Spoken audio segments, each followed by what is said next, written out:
નમસ્તે. આજના આપણો ટોપિક છે છોકરા અને છોકરી ઉપર. આપણા સમાજની એક બંધારણ એવું છે કે છોકરો હોય તો સ્વાર્થથી સ્વાગત કરીને પેડાવી છીએ અને છોકરી આવે એટલે આપણે જલેબી આપીએ. પરંતુ છોકરો અને છોકરી બંને એક જેવા જ છે. સૌથી પહેલાં તો એમાં કોઈ આપણે ફરક ના કરીએ, પરંતુ અમુક આપણી રૂઢિઓ અને સમાજની બદીઓના કારણે આ વસ્તુ આપણે કરી શકતા નથી. સરકાર એના માટે ઘણી બધી વસ્તુઓ કરી લાવી છે, પીસીપીએનટી એક્ટ લાવી છે, પરંતુ તો પણ સ્ત્રીનો વિરોધ કરીને માતા જ એના છોકરાને કે ના, મારે તો છોકરી હોય તો નથી જોઈતી, છોકરો હોય તો જ જોઈએ. એટલે છોકરી છોકરી છોકરી, પહેલી વખતે છોકરી આવે, બીજી વખત પણ છોકરી આવે, ત્રીજી સુવર્ણમાં પણ છોકરી આવે, અને એવી જ રીતે આ ચક્ર ચાલતું રહે. છઠ્ઠી સુવડાઈ જાય, સાતમી સુવડાઈ જાય, અને સાતમી સુવડ, આઠમી સુવડમાં ગર્ભાશયની પુતળી એટલી બધી પાતળી થઈ જાય છે કે એની શક્તિ એટલી બધી ઘટી જાય છે કે સંકોચાવાની શક્તિ બિલકુલ રહેતી નથી. અને પછી સુવડ થાય કે સુવડ દરમિયાન કે સુવડ પછી કે કોથળી કાં તો ફાટી જતી હોય છે કે પછી એની અંદરથી ખૂનનો પ્રવાહ વધારે થઈ જાય છે, અને ઓલરેડી 7 સુવડને લીધે એમની અંદર પાંડુ રોગ એટલે કે એનિમિયાની તકલીફ થઈ જ ગઈ હોય છે. અને આવા કિસ્સાની અંદર બેનો જીવ ઘણો જ જોખમાઈ જાય છે. તો આપણે આ વાત ઉપર વાત કરી હતી.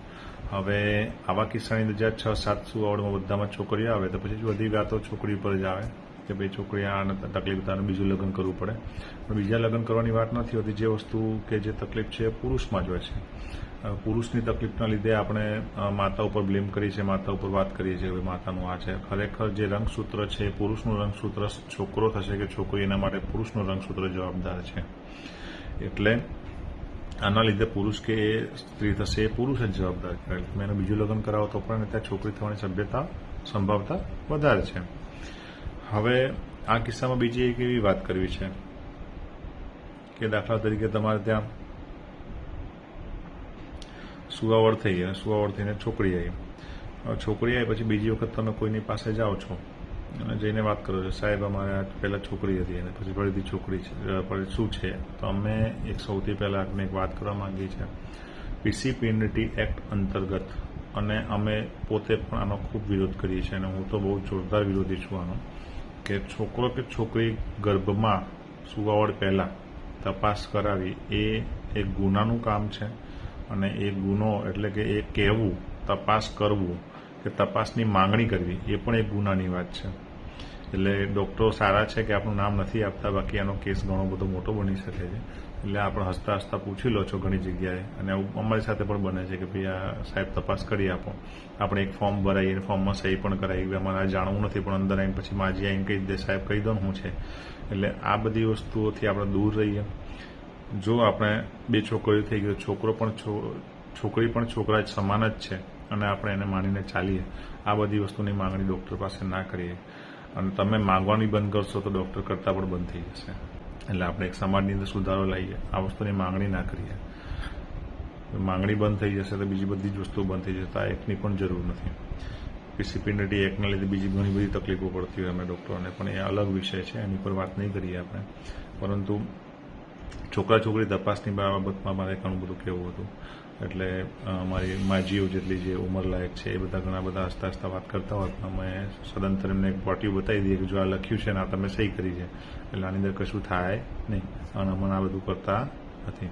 એટલે આવી રીતે વાત છે. એટલે છોકરાને કે છોકરીને અલગ અલગ ના ગણીએ, અને બંને એક સરખા જ ગણીને આપણે આગળ વધીએ.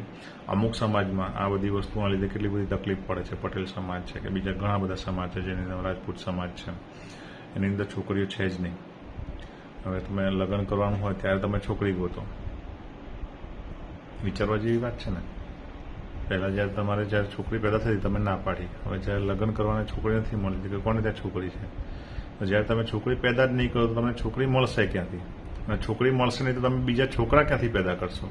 છોકરી મળશે ને લગ્ન કરશો તો માતા બનશે અને પછી છોકરી આવશે ને. એટલે કુદરતે એક બેલેન્સ ઓટોમેટિક બનાવેલું છે. જેટલા છોકરા હોય એની સામે એટલા જ છોકરીઓ હોવી જોઈએ, અને કુદરતી વસ્તુ છે. એ બેલેન્સને આપણે બગાડીએ નહીં, અને ભગવાન જે આપણને આપે છે એ આપણને સારા માટે આપે છે. એ વસ્તુ માનીને ચાલીએ. કોઈ જગ્યાએ કોઈ ડૉક્ટરને કે કોઈ અલગ જગ્યાએ જઈને એની કરવાની નથી. બીજી વસ્તુ, ઘણી જગ્યાએ દવા આપે છે કે ભાઈ છોકરો થવાની દવા, આવા અમારી પાસે બી આવે કે ભાઈ છોકરો થવાની દવા હોય તો સાહેબ આપો.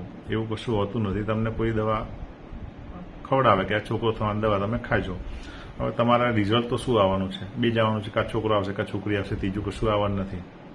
તમારા જેવા 10, 15, 20, 30, 40, 50 એવા માણસોને એ લોકો કોન્ટેક્ટ કરી રાખે અને એ કોન્ટેક્ટ કરી રાખે એની અંદર તમને જણાવે કે ભાઈ ચલો છોકરા થવાની દવા ક્યાં થાય તો કે એક માણસ હોય એ બધે જઈને વાત કરે કોઈ છોકરો થવાની દવા આલે એટલે 50 જણને કે 10 જણને આપણે માની લઈએ 10 જણને એને ગોળી આપી 10 જણને જયારે ગોળી આપે છે તેની અંદરથી 5 જણને જે કુદરતી રીતે 50% છોકરા થવાના 50% છોકરી થવાની તો કુદરતી રીતે 5 જણને તો છોકરા થઈ જ જવાના તો એટલે શું કરશે કે ભાઈ જો અમે દવા લઈ એટલે છોકરો થયો તો 5 જણના 10-10 હજાર કે 5-5 હજાર કે જે કંઈ પણ પૈસા લેતા હોય એ પૈસા તો એના થઈ ગયા તમને ગેરંટી આલે કે ભાઈ એમાં પૈસા તને ના થાય તો પાછા તમને તો ગેરંટી આલે જ છે ને પણ જે બાળક રહે છે તમારા લીધે રહે છે દવા એવી કોઈ હોતી નથી છોકરો કે છોકરી કરવાની એવી કોઈ દવા કોઈ જગ્યાએ મળતી નથી એટલે એક અણસમજ મગજમાંથી દૂર કરીએ મગજનો પ્રકાશ લઈએ બુદ્ધિનો ઉપયોગ કરીએ આવી વસ્તુ હોતી નથી પણ આવી રીતે એમની દુકાનોને હાટડીઓ ચલાવે છે નીમ હકીમ ખતરા જાન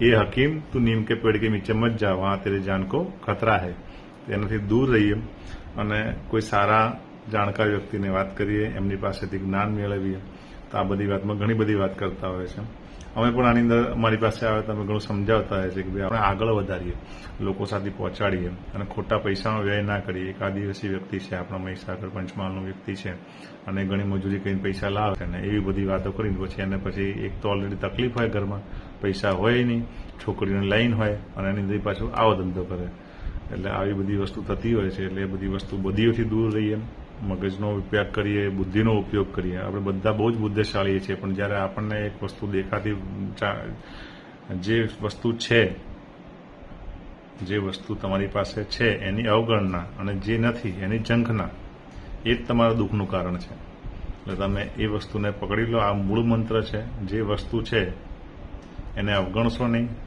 અને જે નથી એને ઝંખના ના કરશો તો તમારું દુઃખ બધું જ દૂર થઈ જશે બીજું કંઈ આના વિશે વધારે તમારે જાણવું હોય તો 100% હું તમને એના બધા કોમેન્ટ સેક્શનમાં ક્વેશ્ચન પૂછશો તમે જવાબ આપીશું બીજો કોઈ પ્રશ્ન હોય તો 100% અમને જણાવશો બીજા પણ ઘણા બધા મેડિકલ ટોપિક ઉપર આપણે વાત કરીશું આ સાથે મારો આ વિડીયો કમ્પ્લીટ કરું છું આભાર અસ્તુ જય માતાજી જય જોહર